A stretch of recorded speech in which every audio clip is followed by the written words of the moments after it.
Hey guys, welcome to the channel. This is going to be a long form Q&A video.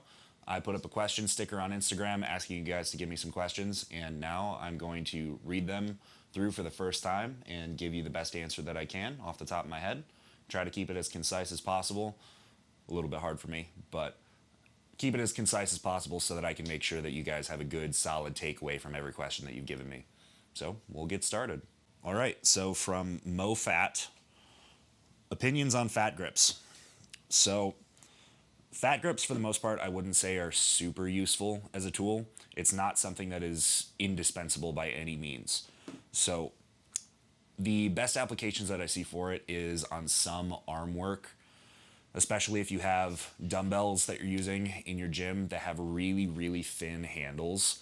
If they're really thin handles, it can be a little bit hard for you to set up your hand and your grip just right for you to actually feel movements, especially for things like biceps, where you're getting a lot of manipulations with the dumbbell moving in your hand if the handle is too thin. And so having a fat grip can help you there. Plus, the weight isn't going to be that heavy. It shouldn't be, at the very least, so that the larger demand on grip shouldn't really end up being a major limiting factor on what you can do for that. Otherwise, the secondary use I could see for it is using it as a tool for creating irradiation effect on things that you're using cuffs for. So things like cuff laterals and single arm pullovers and things like that, where you want to have something in your hand, but you're actually connected to the cable using a cuff. So those are really the only things that I would see a use for. I really don't see them being helpful for you using them on anything pressing, and really anything for pulling where you're actually not trying to target specifically the bicep. So it really doesn't make much sense to do that, where you're going to start limiting your grip and limiting your balance with something that's going to be heavy, like you're pressing with, or something that you're trying to hold on to for a long time and trying to train a larger muscle group. Having a big handle is going to fatigue your grip before you actually get much out of the muscle you're trying to train. All right, so next question from Liv Looper. What resistance level band should I buy for the Cybex hack squat? Okay, that's going to be depending on what your real need is for the band. So I see the most application for having a band to reverse band on a hack as something you can use as a workaround for where you might have some lower leg or knee discomfort doing a hack. And specifically for the Cybex hack squat designs, it's pretty harsh in the bottom, and there's more often than not people are going to have some sort of an issue on that from what I've seen. And so using whatever band resistance you actually need for you to get into the bottom comfortably and not having any sort of extra pain or discomfort as you're getting there relative to the top is going to be the biggest thing that I'd look for, because that's really the main application I would see for it. For the uses for accommodating resistance, I would say that it's going to depend a lot on the load that you're actually going to be moving. So you don't want the load that you're going to be offloading using the band to be significant enough to really take away the majority of the loading through the bottom half.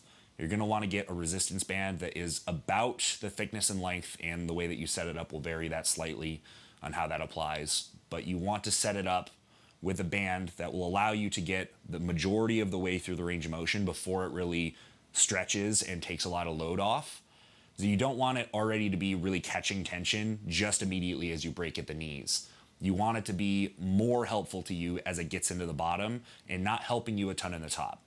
For accommodating resistance, the point is to try and even off as close as you can the difficulty between the top half and the bottom half of the movement. Where the top half, you're going to be stronger because you're getting closer to fully stacked joints. And then as you get into the bottom, where your joints are going to be the furthest away from each other, on this specifically the knee is going to be the furthest away from your hip. As you get into that bottom half and you have that distance traveled, that's where you're going to need the most help so that you can accurately match the amount of loading in total that you have with the platform and the resistance band, so that the top half is going to be relatively, by perception, as difficult for you to move through as the bottom half. If you're using too much band tension to help you, then you're going to get yourself into the bottom way too easily, and then the top will be much, much harder, which is not going to be the goal here. You don't want to make it that drastic of a change where the bottom ends up being a slingshot for you. You want it to be accurately difficult the whole time is the point. And so for the end point to the question itself, what kind of band, what level you should get for the Cybex hack, I would start with something that's moderate, like an Elite FTS orange band and maybe double that over, or use a Elite FTS gray band and then use that only as a single band over.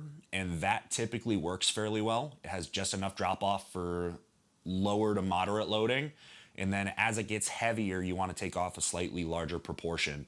So doubling over a gray at that point, or using another type of a band that will roughly do that. As you get up and do 6, 7, 8 plates on a Cybex, or in the first, second, and third, it's going to change how much resistance you need to be pulled off in the bottom. So it'll be relative, but for the most part, something moderate will work best. All right, next question from Giannis Zeras. I'm sorry if I butchered your last name on the handle. How important are deload weeks, and how often should I take them? Deload weeks are something that you're not going to be able to really avoid in most cases, whether or not it's by physiological need, whether it's by circumstantial need, or it's by mental and emotional need. And so everyone's going to hit a point where you're going to be fatigued or too exhausted by any one of those three major factors. And having a deload to allow you to, de-stress a little bit, get yourself more into it mentally so you can come back into your training, be a little bit more effective when you're actually in the gym. Whether that is coming from a mental emotional place where you need to step back, circumstantial because of things pop up, or because you've just pushed it too far and you've pushed it for too long.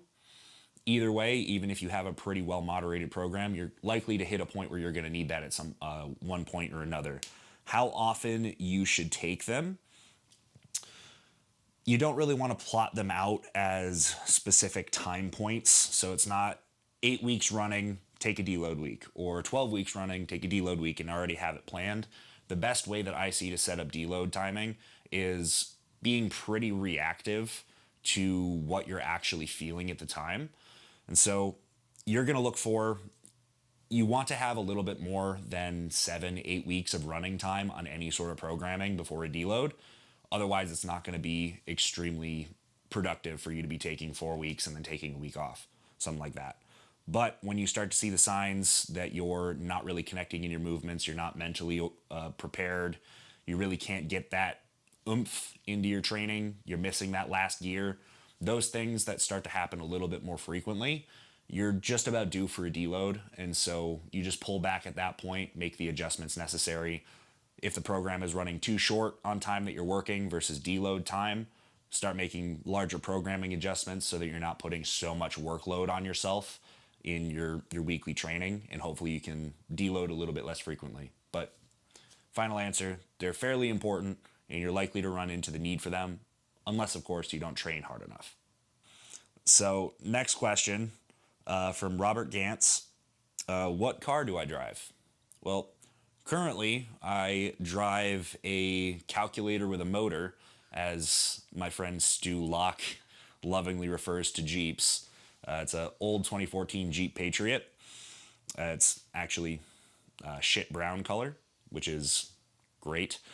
But I'm actually working on right now upgrading and getting myself into a 2014 Corvette Z51. So yeah, that's what I drive. Not currently something cool, but yeah, getting there. The favorite from Airze 2345. What is my current split? Maybe I can answer this and it'll be the last time I ever have to answer it. Probably not. But my current split is what it's been for quite a good long time now. It is a 2-on, 1-off rotation of A and B splits for push-pull legs.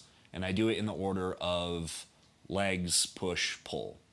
And so the way I have that set up is just so that I can have enough time that I'm actually productive in training.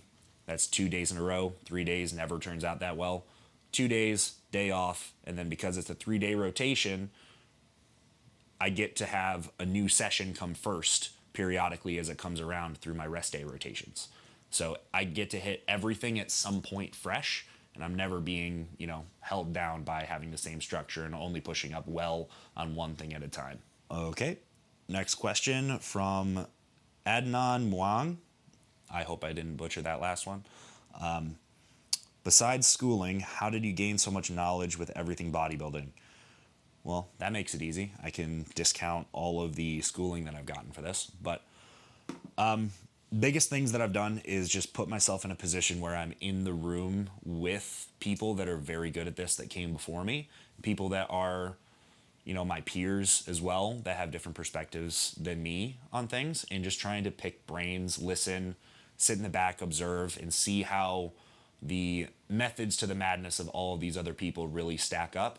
And then also doing as much time and sweat equity into just going outside of my own realm and my own bounds, trying to pick up other information through podcasts, videos, normal internet mediums that everyone else has access to, certification courses, and the rest, so that I can pick up more and more and more perspectives and little bits and pieces, understand larger systems that I may not have gotten a lot of exposure to within school itself, and just try to integrate those little pieces and cross-examine everyone's approach to see what really bears out in real life experiences and what really provides results and what only does so in theory, and try to really go over time and make sure that I'm always cross-referencing and figuring out what is the one path forward that really brings all of these pieces together, and then try to build more coherent systems and understandings around those things. Next question from Mia J. Push down versus extensions for triceps. Both. I think both of them have application. So really, it's an easy question. You should have a little bit of both in your programming. Push downs are going to be something that you can load a little bit heavier than what you can with any extension type.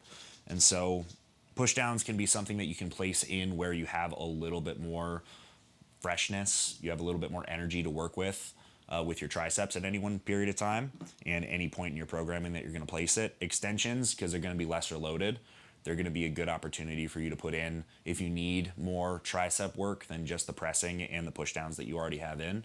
Extensions are helpful for getting into more varied positions. So obviously a push down is a push down. Your tricep doesn't just, control range here. You're going to be able to manipulate the position of your upper arm relative to the shoulder and the rest of the torso for emphasis on what part of the tricep that you're really getting the most out of, and how the loading is going to be applied to the tricep, whether it's going to be short and mid, length, and range, and varying between the heads. So extensions are definitely something that you want to have in, as well as push downs, in my opinion. There really isn't a one superior than the other. All right. Next question from Coach Nick _QT. Are you using any specific periodization? Not really, not in the classical sense of periodization, where we'd be looking at trying to undulate major stimulus types. So I'm not going through like a neural phase and a mechanical tension phase for hypertrophy and a metabolic stimulus phase or anything like that. And I'm not periodizing like a strength athlete would either, because really all the research that we have to look at specifically pertaining to hypertrophy outcomes, periodizing like that doesn't actually do anything for us. So I don't follow any sort of specific periodization cycle like that, but periodization in rep targets, in the types of movements that I'm using, how I'm actually placing emphasis across some body parts rather than others, and what patterns I'm using to do those with, where volume is being placed, where workload is being placed as totals or specific for movements themselves or body parts. Those do have a periodization schedule in a cycle that I place them on. But in the classical sense, no, I'm not on a periodization schedule. All right, next question from Joe C. 5008. Proper execution of a reverse grip Smith machine press. Proper execution would be to replace it with a normal Smith machine press. I don't see any reason to be doing a reverse grip press really on anything. Most people don't have the ability to fully externally rotate their shoulder on both sides for them to be able to actually grip onto a singular bar that goes this way. Obviously, a Smith bar is going to be straight. Most people don't even have the ability to hold onto a straight bar for like a bicep curl. So you trying to do a press with this large of a range of motion where you're actually moving here is going to be nearly impossible for the majority of people to do without having to really finagle the grip or really jam yourself into it for you to be able to do it. And at that point, if you're jamming yourself into a position that's really awkward, that your body's already given you definite signs that you're not supposed to be there, don't be there. Your vertical progression ability on that, adding load, adding reps, total volume, is going to be severely limited anyway, that you could get a better stimulus out of, without question, on a normal press that you're not manipulating yourself like that, and you can progress for a much longer time, and you're a lot less likely to get hurt. So I would not recommend at all to program in a reverse grip Smith machine press. That's how you execute it. Next question from Tulha J. How to build bigger chest and rear delts. Okay, so this is actually a good question because chest and rear delts are two muscle groups that a lot of people just don't execute very well on. And so the major answer here is likely not going to be increasing total volume for work. For rear delts, I would say that's going to be a bigger thing than chest for most people. Most people definitely adequately train their chest with total work volume. So to cover that one first, rear delts, if you're only training it once, twice a week, a couple sets, you should probably increase that frequency quite a bit so that you can get it in as frequently as they actually recover. Chest isn't something that I would recommend that quite so strongly on. That's going to be a larger muscle group that you can do larger patterns with higher loading on. Taking that to, the furthest you can perform with them on a day that is focused on your pressing work is going to be the better route, and doing that overall as frequently as you can, rather than rear delts. You don't really set off a specific rear delt day. So that's not really going to be a viable option.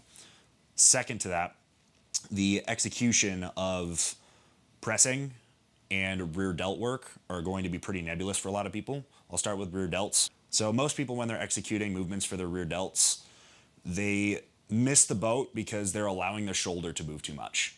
So the rear delt is a muscle that does extension of the upper arm, so brings your upper arm behind you. And you have a lot of muscles that do that same job, and you have a lot of muscles that will help in the same angles of motion that your rear delt is going to be primarily responsible for doing it in. And so the major thing you need to be aware of is once you get into a spot for your setup, for your shoulders, you leave it there. If you're going to stay more neutral with your scat position, cool. If you're going to be elevated and retracted, cool. If you're going to be elevated, protracted, cool. I wouldn't really recommend getting into depression too far because you're going to pull other muscles into it that you really don't want to. But generally, having yourself in a retracted, protracted position, locked in, is going to be the best place that you could be for training rear delts. And in any plane that you're going to be moving your arm in, you want to make sure that it's a little bit more out to your side, so you're not going to get the utilization of other muscles that like to work in this angle down here closer to your rib cage. Those would be the major key points for rear delt on execution. For chest, most people end up having issues with training their chest properly because they don't actually have control of the shoulders, yet again. And so people getting into pressing or even flies with cables or literally anything else, pec deck as well, all the things you're going to train your pecs in, people get way too fixated on trying to get the most scapular motion possible because that's a new thing and it's trendy, and people trying to look for extra nuance to things that really didn't need it further than the point that it's actually useful start to do that. So allowing protraction to happen on pressing movements, on flying movements, is a good thing because the pec is going to get further shortened in that position. But you're going to want to make sure that you're not overdoing it to the point where your shoulders are actually caving directly over your chest, and now you don't even have the lines of pull for either it's a fly movement or a press, where you're no longer even going to be using your pecs to do any of the motion. So another same principle for the rear delt as the pec. Mostly You want to set your shoulders into a position where they can have a solid foundation, and then they don't really move from that place by very much. Biasing more towards a retracted position, depressed position more so, and then keeping it there throughout any of your pressing is going to be a good option. Having slight movement out of that position is not bad, but if you're starting from already a neutral or protracted position, which is a lot of people I see this with, especially when they don't get much chest development, they have an inability to set up with their shoulders behind them so that their pecs actually have mechanical advantage over the front delt and the tricep that are going to help you to push here. All right, next question from Vega Fit Coach. What does bodybuilding mean for you? So this is a little bit of a hard one for me to answer because I've been doing this for so long. But really what bodybuilding means to me is it's your own cross to bear. And in a world where we don't have a lot of them to bear that are just thrust upon us, it's one that you can choose. And it's a testing ground for your mental fortitude, your physical fortitude, your dedication, your ability to be consistent, your commitment to improving yourself, your commitment to improving the people around you, which is something that has more to do with the community aspect and the coaching aspect of it. But bodybuilding is a full lifestyle, and it's all encompassing in a way that isn't just specifically unique to bodybuilding in my eyes, but it's something that we have in a community of people that understand that there is a cross that you can pick up and that you can bear on yourself. That's your own choice. That is going to be a proving ground and a teaching ground for you to learn yourself and understand that you have the ability to do more than you thought that you could. And if you keep on working, then tomorrow you might have more than you had yesterday. And in a month from now, months from now, years from now, you can look back and you can see the body of work that you've put in and how far you've come. And really specifically to bodybuilding, aside from many other things that are similar in that way, bodybuilding I attached to specifically when I first started with it, because you can actually literally look back on the body of work that you've put in over the time that you have. And that is a direct result of everything that you've done and everything that you've put into it. So it's the most real world, palpable, tangible pursuit that you can look on and know that it was the merit of your work, the quality of the way that you went about it, the consistency that you went about it with, that brought you to the point that you can look back and it all mattered and it made a difference. And then that crosses into everything else in your life as long as you allow it to. That's really what bodybuilding means to me.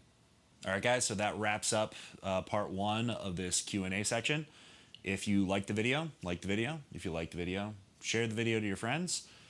And if you want to leave me some feedback on things that you'd like to see more of on the channel, let me know your responses to any of the questions that I answered. And if you want to see more content like this, let me know in the comments below. Don't forget to like and subscribe, guys. Thank you.